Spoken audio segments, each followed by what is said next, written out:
പ്രിയമുള്ള കുട്ടികളെ, എല്ലാവർക്കും മലയാളം ക്ലാസ്സിലേക്ക് ഊഷ്മളമായ സ്വാഗതം. പ്രിയദർശനം എന്ന പാഠഭാഗത്തിലെ 6 ശ്ലോകങ്ങളാണല്ലോ കഴിഞ്ഞ ക്ലാസ്സിൽ നമ്മൾ വിശകലനം ചെയ്തത്.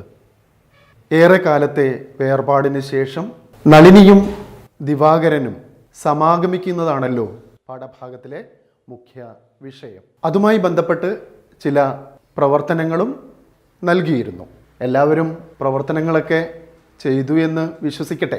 ജീവിച്ചിരിക്കുമ്പോൾ തന്നെ അങ്ങയെ കാണണമെന്ന ആഗ്രഹം സാധിച്ചതായി നളിനി പറയുന്നു. അതുകൊണ്ട് തന്നെ തൻ്റെ കഷ്ടകാലമെല്ലാം കഴിഞ്ഞുവെന്നും അവൾ ആശ്വസിക്കുന്നു. പക്ഷേ അവിചാരിതമായ ഈ കൂടിക്കാഴ്ചയിൽ അതിൻ്റെ വികാര പാരവശ്യത്തിൽ നിന്നും നളിനിക്ക് ഒന്നും പറയാൻ കഴിയുന്നില്ല. വാക്കുകളില്ലാത്ത അവസ്ഥയിൽ അവൾ എത്തിച്ചേരുന്നു. ആരാണ് അങ്ങനെയുള്ളൊരു അവസ്ഥയിൽ എത്തിച്ചേരുന്നത്? ആരാണ്? നളിനി. കരഞ്ഞു തളർന്ന ആ സുന്ദരിയുടെ മുഖം അദ്ദേഹം നോക്കി നിന്നു. ആര്? സന്യാസി. ആരാണ് ഇവിടെ സന്യാസി? ദിവാകരൻ. എങ്ങനെയായിരുന്നു ആ മുഖം അപ്പോൾ? പ്രഭാതത്തിലെ മഞ്ഞുകണങ്ങൾ ഇറ്റിറ്റു വീണ ചുവന്ന പനിനീർപ്പൂവ് പോലെയായിരുന്നു ആ മുഖം.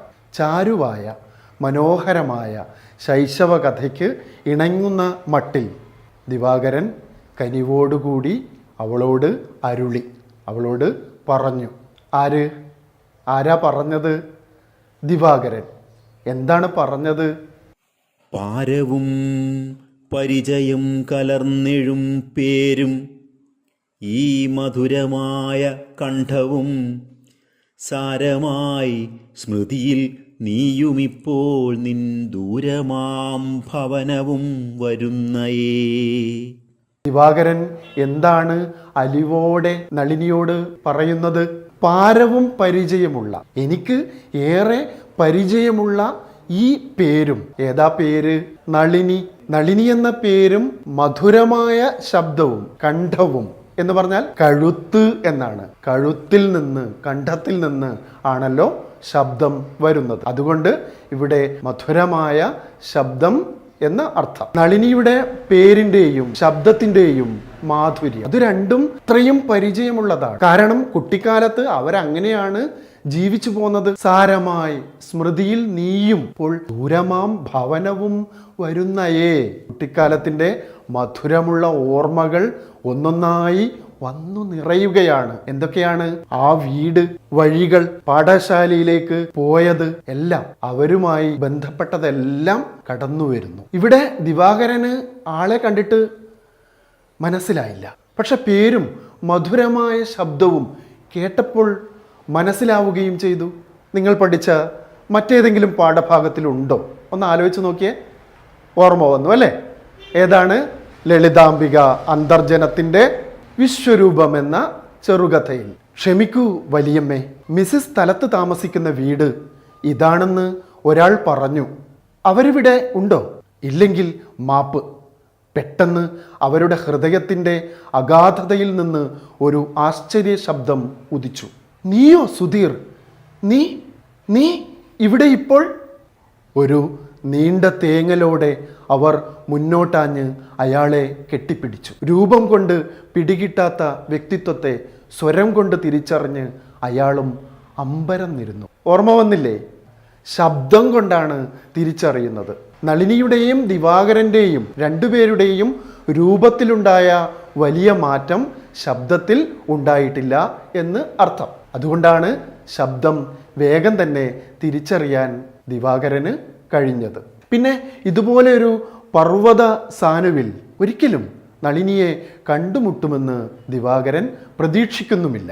ജീവിതത്തിലെ എല്ലാ ആഗ്രഹങ്ങളും വെടിഞ്ഞ് സന്യാസ ജീവിതം നയിക്കുന്ന ഒരാൾ അങ്ങനെ ഓർമ്മിക്കാനും ചിന്തിക്കാനും ഇടയില്ലല്ലോ. വ്യക്തമാണല്ലോ. നളിനിയും ദിവാകരനുമായുള്ള കുട്ടിക്കാലത്തെ ഓർമ്മിക്കുകയാണ്. ആ മധുരതരമായ കാലം ഒരിക്കലും മറക്കാനാവാത്തതുമാണ്. ഉപാധികളില്ലാത്ത നിർവ്യാജമായ നിസ്വാർത്ഥമായ ആ സ്നേഹത്തിൻ്റെ കാലമാണ് അത്. ആ ഓർമ്മയുടെ അവതരണ രീതി നോക്കൂ. വളരെ പരിചയമുള്ള പേര്, അത്രയ്ക്ക് ഇമ്പമുള്ള ശബ്ദം, അതൊക്കെ മെല്ലെ മെല്ലെ തെളിഞ്ഞ് വരികയാണ്. മറ്റെന്താണ് ഓർമ്മയിൽ വരുന്നത്? നളിനിയെയും പിന്നെ ദൂരെ വളരെ അകലത്തുള്ള നിന്റെ ഭവനവും വീടും ഓർമ്മയിൽ തെളിഞ്ഞു വരുന്നുണ്ട്. എത്ര മനോഹരമായിട്ടാണ് കവി ഇത് ആവിഷ്കരിച്ചിരിക്കുന്നത്. പിന്നെന്താണ് ദിവാകരൻ പറയുന്നത്? കണ്ടുടൻ സ്വയമറിഞ്ഞിടാത്തതോർത്ത് ഇണ്ടൽ വേണ്ട സഖി കേണിടേണ്ട കേൾ. പണ്ട് നിന്നെയൊരിളം കുരുന്നതായി കണ്ടു ഞാൻ സപതി വല്ലിയായി നീ. എന്താണ് പറയുന്നത്? കണ്ടുടൻ, കണ്ട ഉടനെ, സ്വയം അറിയാത്തത് ഓർത്ത്, കണ്ട ഉടനെ ഞാൻ നിന്നെ സ്വയം അറിഞ്ഞിടാത്തത് ഓർത്ത് ഇണ്ടൽ വേണ്ട സഖി. ഇണ്ടൽ എന്താണ്? ഇണ്ടൽ എന്ന് പറഞ്ഞാൽ ദുഃഖം. കേണിടേണ്ട, കേൾക്കൂ, നീ കരയണ്ട കേട്ടോ. എന്താ പറഞ്ഞത്? കണ്ട ഉടനെ നിന്നെ ഞാൻ തിരിച്ചറിയാത്തതോർത്ത് നീ കരയാനും വിഷമിക്കാനും ഒന്നും പാടില്ല കേട്ടോ. സഖി, സഖി എന്ന വാക്കിൽ, ആ വിളിയിൽ ആ പഴയകാല അടുപ്പത്തിൻ്റെ ഊഷ്മളതയും ആശ്വാസവും എല്ലാം ഉണ്ട് അല്ലേ? 8ാം ക്ലാസ്സിൽ പഠിച്ച സാന്ദ്ര സൗഹൃദത്തിലെ ഒരു വരിയിൽ ഇങ്ങനെയൊരു സംബോധനയുണ്ടല്ലോ, ഓർമ്മ വരുന്നുണ്ടോ? സാന്ദ്ര സൗഹൃദ സംബന്ധം നമ്മിലുണ്ടായതും സഖേ. എന്താണ്? സഖേ, സഖി, കൂട്ടുകാരാ, കൂട്ടുകാരി. ആ സൗഹൃദത്തിൻ്റെ കരുതലും കരുണയും തണലും വ്യക്തമാക്കുന്നുണ്ട്. തനിക്ക് എന്തുകൊണ്ടാണ് തിരിച്ചറിയാൻ കഴിയാതെ പോയത് എന്നാണ് ദിവാകരൻ ഇവിടെ വ്യക്തമാക്കുന്നത്. അന്ന് അവർ തമ്മിൽ പിരിയുമ്പോൾ നളിനി എങ്ങനെയായിരുന്നു? ഒരു ഇളം കുരുന്നായിരുന്നു. ഇന്നോ ഒരു വള്ളിച്ചെടിയായി മാറി. ബാല്യ കൗമാരങ്ങളിൽ നിന്ന് വ്യത്യസ്തയായി യൗവനാവസ്ഥയിലെത്തിയ ഒരു യുവതിയായി നളിനിക്ക് ഒട്ടേറെ മാറ്റങ്ങൾ ഉണ്ടായിക്കഴിഞ്ഞു. അതുകൊണ്ട് മാത്രമാണ് തിരിച്ചറിയാൻ കഴിയാതെ പോയത്. വ്യക്തമാണല്ലോ. ദിവാകരൻ തുടർന്ന് പറയുന്നത് നോക്കാം.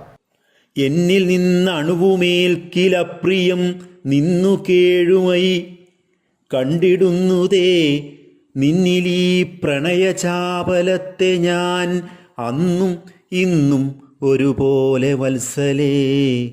ദിവാകരൻ എന്താണ് തുടർന്ന് പറയുന്നതെന്ന് നോക്കാം. എന്നിൽ നിന്നും അണുവും ഏൽക്കിൽ, അണുവും അല്പം പോലും, എന്തേൽക്കിൽ? അപ്രിയം, പ്രിയമല്ലാത്തത്, ഇഷ്ടമല്ലാത്തത് ഏറ്റാൽ എന്തു ചെയ്യുമെന്നാണ്? കേഴും, കരയും, കണ്ടിടുന്നു, നിന്നെ കണ്ടിടുന്നു. എങ്ങനെ കാണുമെന്നാണ്? അന്നത്തെ കാലത്ത് ആ കുട്ടിക്ക് എന്നിൽ നിന്നും എന്തെങ്കിലും അപ്രിയം, ഇഷ്ടമല്ലാത്തത് ഉണ്ടായാൽ പോലും പിണങ്ങിക്കരയുമായിരുന്നു. ആര്? നളിനി. നിന്നിലെ ഈ പ്രണയചാപലത്തെ, ചാപല്യത്തെ കുറ്റം എന്നല്ല, പിന്നെയോ നിനക്ക് എന്നോടുള്ള സ്നേഹം കൊണ്ടുള്ള ചപലതകൾ, ദൗർബല്യങ്ങൾ. ഇവിടെ ഞാൻ ആരാണ്? ദിവാകരൻ. അന്നും ഇന്നും ആ ചാപല്യം ഒരുപോലെയാണ്, മാറ്റമില്ലാതെയാണ് കാണുന്നത്. തിരിച്ചറിയാൻ പറ്റാത്ത വണ്ണം നീ മാറിക്കഴിഞ്ഞു. പക്ഷെ ഇപ്പോഴോ നിന്നിൽ അന്ന് കണ്ടിരുന്ന ആ ചാബല്യങ്ങൾ, ചപലതകൾ, ദൗർബല്യങ്ങൾ ഇപ്പോഴും അതുപോലെ തന്നെ ഉണ്ട് എന്ന് അർത്ഥം. പിന്നെന്താ ഒരു സംബോധന? എന്താണ് അവിടെ? വത്സലേ. എന്താണ്? നേരത്തെ സഖി എന്നാണ് സംബോധന ചെയ്തത്. ഇപ്പോഴോ ദിവാകരൻ ഇപ്പോഴെങ്ങനെയാ? വത്സലേ എന്നാണ്. വത്സലേ, വാത്സല്യം എന്ന ഭാവമാണ്. ദിവാകരന് ഉള്ളത്. വാത്സല്യം ഏതുതരം ഭാവമാണ്? പുത്ര നിർവിശേഷമായ ഭാവമാണ്. സാഹോദര്യ ഭാവവും സൗഹൃദ ഭാവവും അതിൽ വരും അല്ലേ? അന്നും ഇന്നും ദിവാകരന് അങ്ങനെ തന്നെ. എന്നാൽ നളിനിയിലാകട്ടെ വളർച്ചയുടെ ഘട്ടങ്ങളിൽ ദിവാകരനോടുള്ള സ്നേഹം, ആ സമീപനം മാറി മാറി വരുന്നു. ഇതൊക്കെ പറയുമ്പോഴും ദിവാകരൻ കടുത്ത വാക്കുകൾ കൊണ്ട് അവളെ തളർത്തുന്നില്ല. നളിനിക്ക് തന്നോട് അപ്രിയം തോന്നാത്ത വിധത്തിലാണ് ദിവാകരൻ കാര്യങ്ങൾ അവതരിപ്പിച്ചിരിക്കുന്നത്. ദിവാകരൻ്റെ വാക്കുകൾ നളിനിക്ക് ആശ്വാസം പകരുമോ?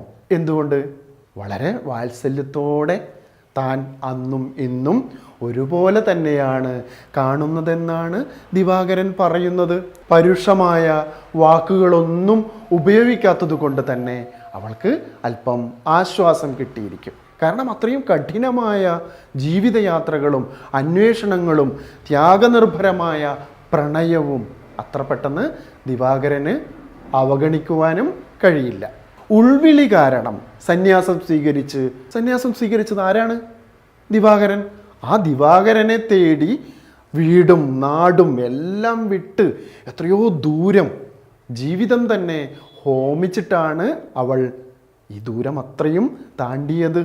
ദിവാകരൻ വാത്സല്യത്തോടെ നളിനിയെ ആശ്വസിപ്പിച്ചുകൊണ്ട് പറയുന്നു. എന്താ പറയുന്നത്?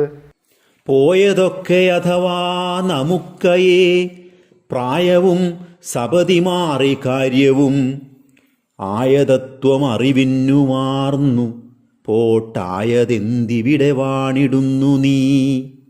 ദിവാകരൻ എന്താണ് പറയുന്നത്? പോയതൊക്കെ അഥവാ എന്താണ് പോയത്? കഴിഞ്ഞ കാലം, അനുഭവം, ജീവിതത്തിൽ തിരിച്ചു വരാത്ത മാറ്റങ്ങൾ. പ്രായം മാറി, കാര്യം മാറി എന്നതുകൊണ്ട് എന്താണ് ഉദ്ദേശിക്കുന്നത്? എന്താണ് ദിവാകരൻ അർത്ഥമാക്കുന്നത്? ജീവിതാവസ്ഥകൾ മാറി അല്ലേ? ജീവിത ചിന്തകൾ മാറി. ദിവാകരൻ ആരാണിപ്പോൾ? ദിവാകരൻ സന്യാസിയായി. സന്യാസമാണ്. എന്താണ് അവസ്ഥ? മോഹങ്ങളും സ്വപ്നങ്ങളും ചിന്തകളും അതുവരെയുള്ള കാര്യവിചാരങ്ങളും എല്ലാം ഉപേക്ഷിക്കുന്ന അവസ്ഥയാണ്. പിന്നെയോ ആയതത്വം അറിവിന്നും ആർന്നു. എന്താണ് ആയതത്വം? പാകത, പക്വത. പോട്ടെ, ആയത് പോട്ടെ, കഴിഞ്ഞത് പോകട്ടെ. എന്ത് ഇവിടെ വാണിടുന്നു നീ? എന്തിനാണ് നീ ഇവിടെ താമസിക്കുന്നത്? എന്തിനാണ് നീ ഇവിടെ വന്നത് ഈ മലയടിവാരത്തിൽ? ദിവാകരൻ നളിനിയോട് പറയുകയാണ്, ആ കാലമൊക്കെ, നമ്മുടെ ചെറുപ്പകാലമൊക്കെ പോയി കഴിഞ്ഞു. നമ്മുടെ പ്രായവും കാര്യവിചാരങ്ങളും ലക്ഷ്യങ്ങളും ഒക്കെ മാറി. നല്ല പക്വത വന്നു ചേർന്നു. നീ എന്തിനാണ് ഇവിടെ വസിക്കുന്നത് എന്ന ചോദ്യത്തിൻ്റെ അർത്ഥമെന്താണ്? ലക്ഷ്യമെന്താണ്? പറയാമോ? ശാരീരികമായ മാറ്റങ്ങൾക്ക് പുറമെ മാനസികമായും സാമൂഹികമായും വളരെ മാറ്റങ്ങളാണ് കാലം അവരിൽ ഉണ്ടാക്കി തീർത്തത്. നളിനിയുടെ പ്രണയവും അവളുടെ അന്വേഷണങ്ങളും കാത്തിരിപ്പും ദിവാകരന് അറിയില്ല എന്ന് വ്യക്തമാക്കുന്നതാണ് നീ എന്തിനാണ് ഇവിടെ വസിക്കുന്നത് എന്ന ചോദ്യം.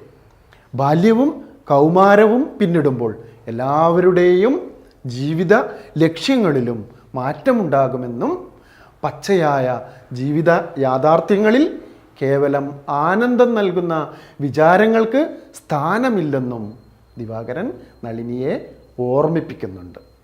നീ എന്തിനാണ് ഇവിടെ ഹിമവൽ പ്രദേശങ്ങളിൽ വസിക്കുന്നത് എന്ന് ചോദിച്ചിട്ട് ദിവാകരൻ തുടർന്ന് പറഞ്ഞു, ഓതുകിന്നതഥവാ വൃഥാശുഭേ ഹേതു കേൾക്കുവതരർത്ഥമേതിനോ നീ തുനിഞ്ഞു നിജകർമ്മനിതരായി ഏതു മാർഗമിയലാ ശരീരികൾ.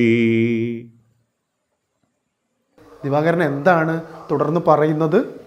ഓതുകിന്നഥവാ, ഓതുക ഇന്ന്, അത് അഥവാ. ഇന്ന് ഓതുക, പറയുക. അഥവാ അല്ലെങ്കിൽ വൃഥ, വെറുതെയാണ്. എന്താണ് പറയുന്നതൊക്കെ വെറുതെയാണെന്ന്. അതെന്താ അങ്ങനെ പറയുന്നത്? ഹേതു, കാരണം, കേൾക്കുന്നത്. ഏതോ ഒരു കാര്യത്തിനു വേണ്ടി നീ തുനിഞ്ഞ് വെമ്പലോടെ ഇറങ്ങിയതാണെന്ന് ഹേതു കാരണം കേൾക്കുന്നത്. ഏതോ ഒരു കാര്യത്തിനു വേണ്ടിയാണ് നീ തുനിഞ്ഞത്, അതിൻ്റെ വെമ്പലോടെയാണ് ഇറങ്ങിയതെന്ന് വിചാരിക്കാം. എങ്ങനെയാണ് ഇറങ്ങിയത്? നിജ കർമ്മനീതരായി. എന്താണ്? അവരവരുടെ കർമ്മങ്ങളാൽ നയിക്കപ്പെട്ട് ഓരോ ഇടത്തും ലക്ഷ്യങ്ങളിലും എത്തിച്ചേരും. ദൂരെയുള്ള വീടും നാടും വിട്ട് ഇവിടെ വന്നതിനും താമസിക്കുന്നതിനും കാരണമെന്ത് എന്നാണല്ലോ ദിവാകരൻ നേരത്തെ ചോദിച്ചത്. അതിൻ്റെ ഉത്തരവും ന്യായവും സ്വയം കണ്ടെത്താനാണ് ദിവാകരൻ ഇവിടെ ശ്രമിക്കുന്നത്. ആ നാട് വിട്ട് ഇവിടെ വന്നതിന് ഏതോ കാരണമുണ്ട്.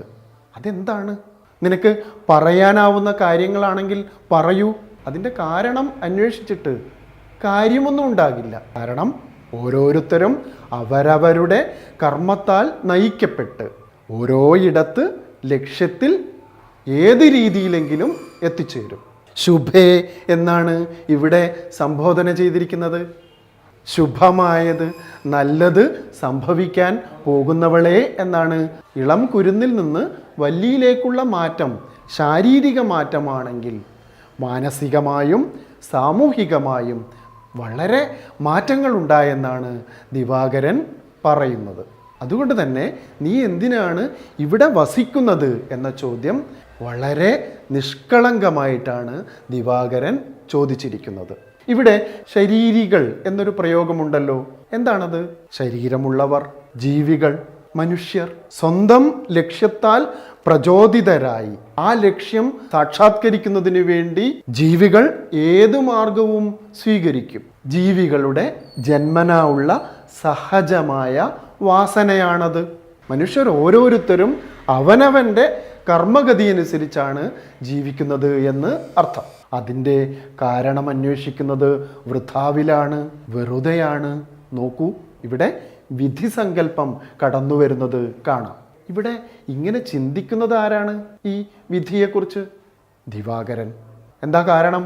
അദ്ദേഹവും ഇതുപോലെ നാട് വിട്ട് വീട് വിട്ട് ആഗ്രഹങ്ങളും സ്വപ്നങ്ങളും എല്ലാം വിട്ട് സന്യാസ ജീവിതത്തിന് വേണ്ടിയാണ് ഈ ഹിമവൽ സാനുവിൽ എത്തിയിരിക്കുന്നത്.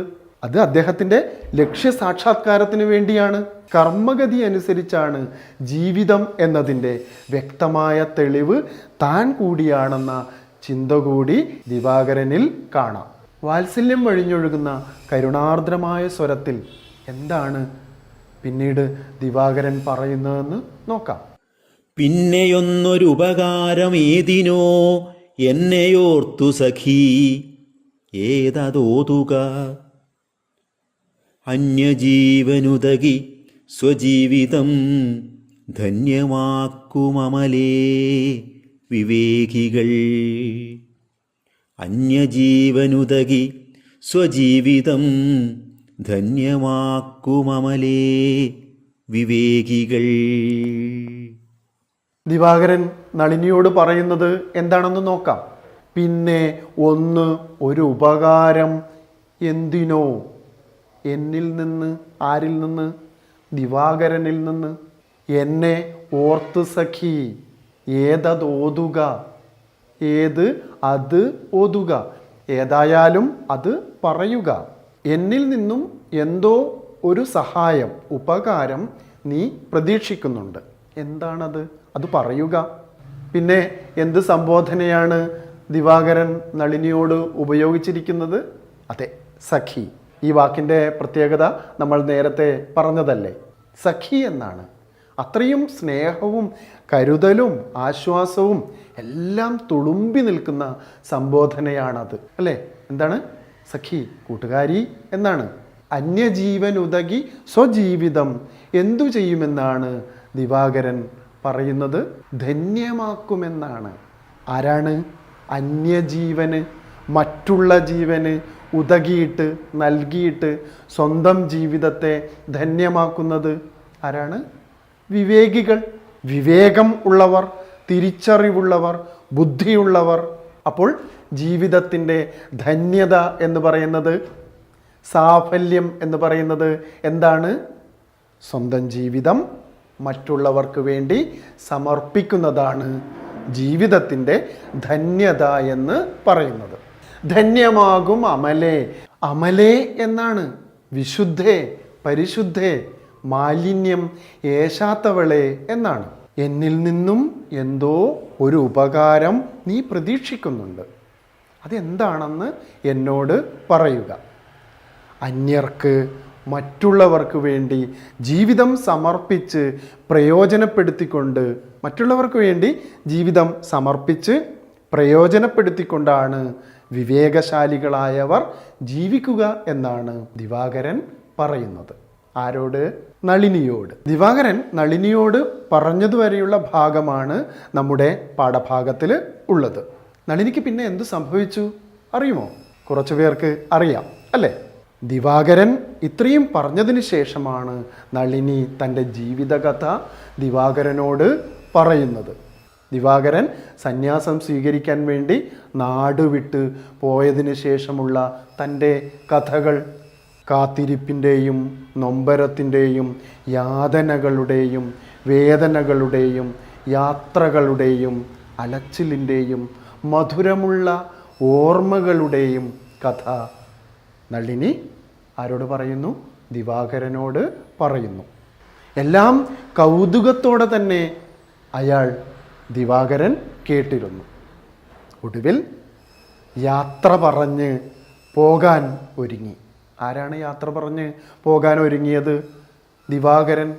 അപ്പോൾ നളിനി തൻ്റെ ശിഷ്ടകാലം ദിവാകരനോടൊപ്പം ജീവിക്കണമെന്ന ആഗ്രഹം അവൾ തുറന്ന് പറയുന്നു. എന്നാൽ കേവലമായ വ്യക്തി സ്നേഹത്തിലല്ല, മാനവ സ്നേഹത്തിലാണ്, മനുഷ്യ സ്നേഹത്തിലാണ് തൻ്റെ മനസ്സ് എന്ന് ദിവാകരയോഗി പറയുന്നു. ആ വാക്കുകൾ അവൾ തൻ്റെ ഹൃദയത്തിലേക്ക് ആവാഹിച്ചു. പെട്ടെന്ന് കൈകാലുകൾ കുഴഞ്ഞ് ബോധരഹിതയായ നളിനിയെ ദിവാകരൻ തൻ്റെ കൈകളിൽ താങ്ങി.